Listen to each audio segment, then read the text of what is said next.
Aujourd'hui, pour changer un peu, j'ai décidé d'examiner le ciel de naissance de, roulement de tambour, la France.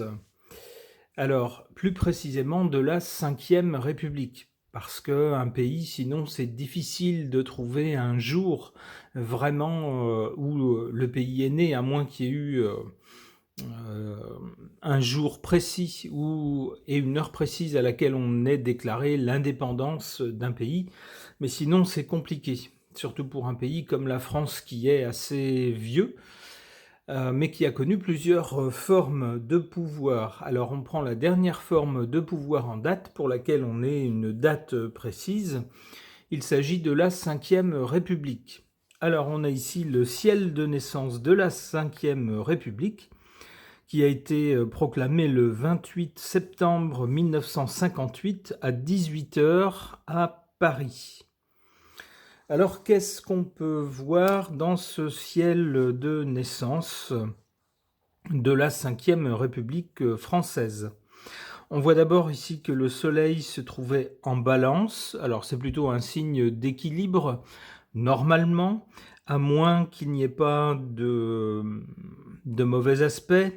Eh bien, malheureusement, ici, avec ce soleil en balance, on voit qu'il est opposé à la lune en bélier. Alors, comment est-ce qu'on peut interpréter ça? Pour un pays, le soleil, c'est bien sûr le pouvoir, l'autorité, et la lune, c'est le peuple. Eh bien, ici, malheureusement, on voit il n'y a pas une communion entre les deux.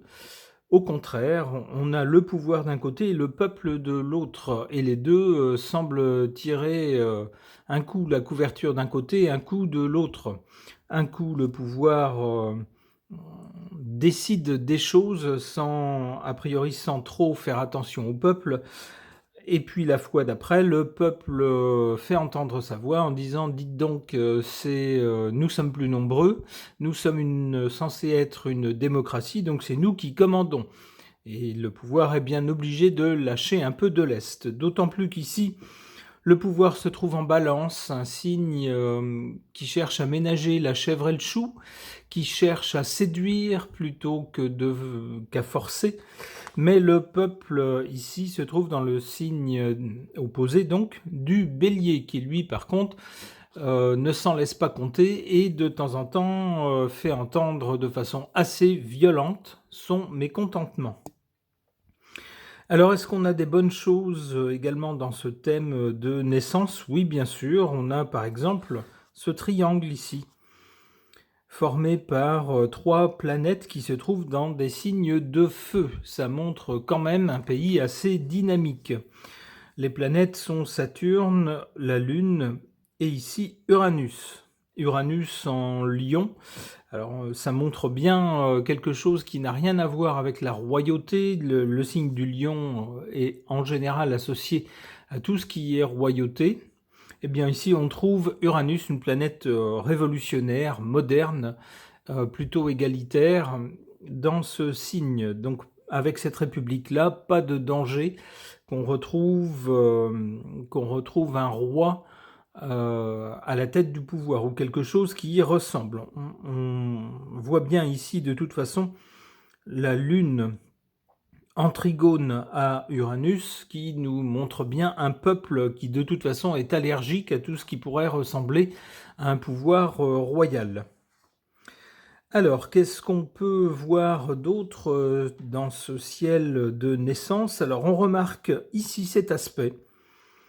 Jupiter et Neptune qui sont conjoints. Alors ça, curieusement, les aspects entre ces deux planètes, Jupiter et Neptune, c'est quelque chose qu'on retrouve, alors pas systématiquement, mais très très très fréquemment, soit dans le thème des républiques ou des événements ayant touché la France, soit dans le thème de personnages importants pour notre pays. Il semble que les aspects entre ces deux planètes soient marquants pour notre pays, soit une sorte de marque pour la France. Alors, qu'est-ce qu'on voit d'autre pour notre pays, la France, dans ce ciel de naissance? On voit ici près du milieu du ciel. Le milieu du ciel, normalement, c'est la destinée, l'endroit vers lequel où l'on va, vers lequel on cherche à s'élever, alors que le fond du ciel, c'est plutôt les origines, la mémoire, là d'où l'on vient, notre héritage, etc. Si on regarde ce milieu de ciel, donc, qui nous parle de notre destinée, on y voit quoi? Eh bien, la planète la plus élevée, malheureusement, c'est Saturne. C'est pas de très bon augure. Ça montre beaucoup de difficultés. Alors, une grande ambition pour notre pays, mais également doublée de pas mal de difficultés. En plus, cette planète se trouve dans le signe du Sagittaire, symbolisant ici l'étranger. Tout ce qui est à l'extérieur de nos frontières. Il semble que nos ambitions par rapport à l'étranger ne soient pas faciles, ne soient pas un long fleuve tranquille. Qu'est-ce qu'on voit d'autre? Eh bien, moi je vois surtout ce très mauvais aspect entre Mars et Pluton. Alors ça, c'est pas bon du tout. Pluton, c'est tout ce qui est instinctif, tout ce qui relève de la terreur, des peurs, des réflexes de survie, des réflexes de destruction. Et ici, cette planète est très mal reliée à Mars, la planète de l'action. Alors l'action, parfois, par le combat. Alors si vous reliez assez mal ces deux planètes, il y a malheureusement des risques d'événements assez violents pour notre pays au cours de cette République, enfin du moins sous l'égide de cette République.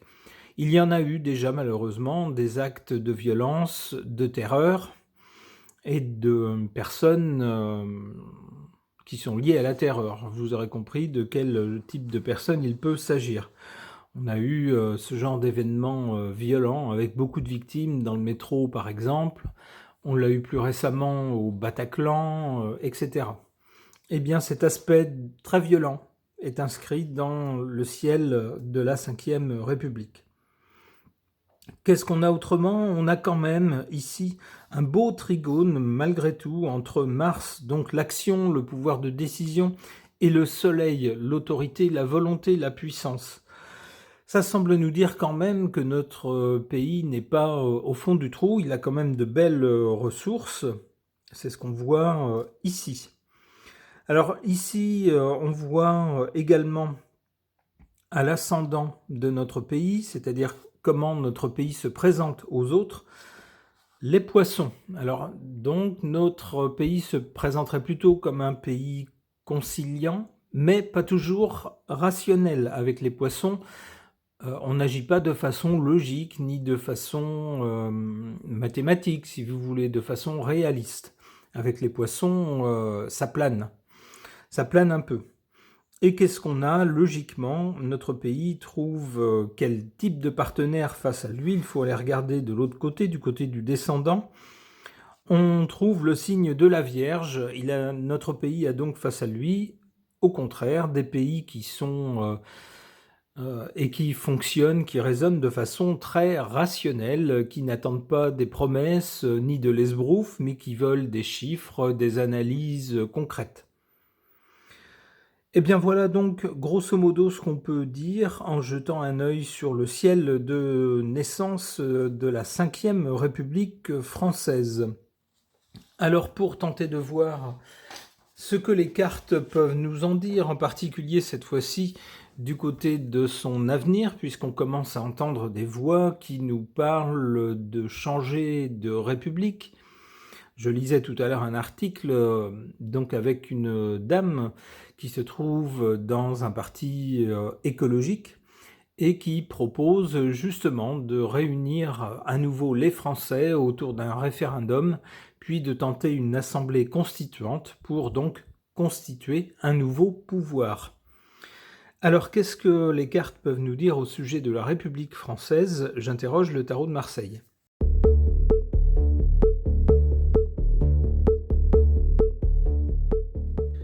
Eh bien voilà une suite de cartes plus que parlantes. On a, concernant notre République, un passé où on a essayé de ménager la chèvre et le chou. On a essayé de ne pas déplaire à certains tout en essayant de séduire les autres.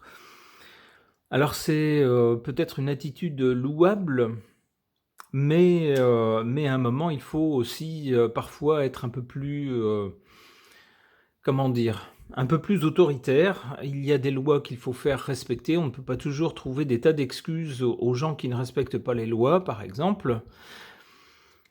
Parce que qu'est-ce qui se passe? Eh bien, il se passe, ce qui est indiqué avec cette carte-là pour le présent, la Maison Dieu. Cette république est en train de voler en éclats.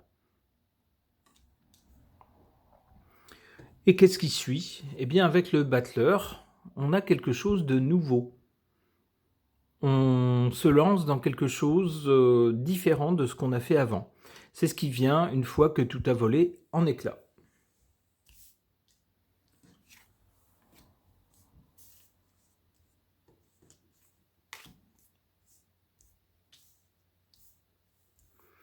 Alors quand je dis voler en éclats, ça peut être une explosion, mais c'est pas ce qu'on a en ce moment. On a plutôt une république qui arrive au bout de sa course, qui arrive à bout de souffle. On voit bien que ça ne fonctionne plus, les institutions ne fonctionnent plus, on a beau dissoudre, on a beau censurer les gouvernements, tenter d'en nommer d'autres, bah, ça n'avance pas. C'est des bagarres entre politiciens et pendant ce temps-là, le pays souffre. On voit que ce système ne fonctionne plus.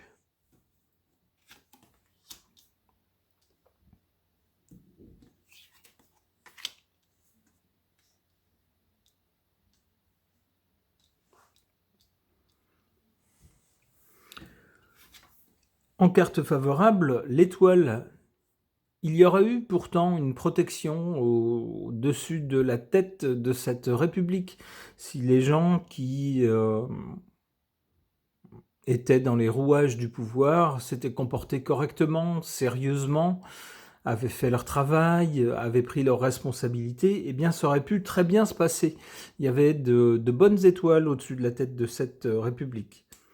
Mais malheureusement, avec cette carte-là, on nous dit bien que, alors sur la carte du dessus, la Maison Dieu, on nous parle de quelque chose qui est en train de voler en éclats ou de s'effondrer. Et puis, si pour le cas où on n'aurait pas bien compris, cette carte-là, défavorable à notre République, nous dit bien ce qui est en train de se passer. C'est la fin.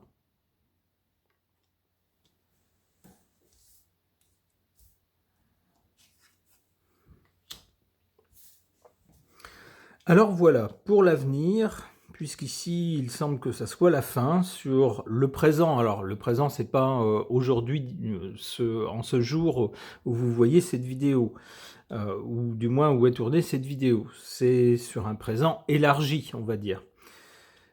Ce qui vient après, donc, avec le battleur, c'est que, eh bien, on invente autre chose, on invente des choses nouvelles. Sous forme de quoi? Eh bien, avec l'impératrice, ce sera une nouvelle organisation, une nouvelle façon de gérer, d'organiser, d'administrer le pays.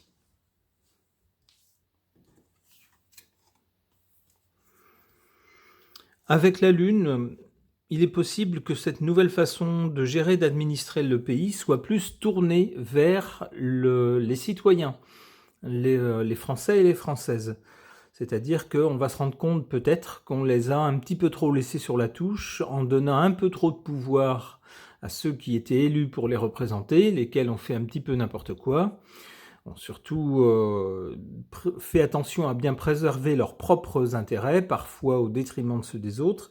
Eh bien, il semble qu'avec la Lune, cette fois-ci, on essaiera d'avoir quelque chose d'un peu plus démocratique. Peut-être, qui sait, en s'inspirant du modèle suisse, par exemple, qui semble meilleur que le modèle français, par exemple. Alors ça peut être ça peut être d'autres formes qu'on ne connaît pas encore, mais avec la Lune, on va bien vers le peuple.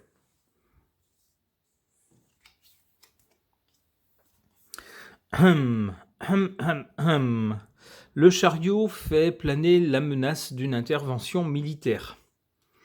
Peut-être si ça ne va pas, peut-être si des choses ne sont pas claires, ça peut être l'autre sens de la Lune, c'est un astre nocturne, donc on ne voit pas tout, on ne voit qu'une partie des choses. Si c'était le cas, eh bien, on pourrait, semble-t-il, compter sur une intervention des militaires. Eh ben, j'espère que ça ne sera pas le cas. Allez, une dernière carte. Le pendu. Le pendu nous dit d'attendre. Nous dit que si on fait voler en éclats ce qui existe et qu'ensuite on tente de mettre sur pied autre chose, une autre façon de fonctionner pour notre pays, il y aura quand même pas mal d'étapes. Et avec le pendu, ça ne sera pas quelque chose qui va trouver sa stabilité tout de suite. Il va falloir attendre un peu. Ok, ce tirage de cartes et la présentation du ciel de naissance de la Ve République sont maintenant terminés. Merci de les avoir suivis.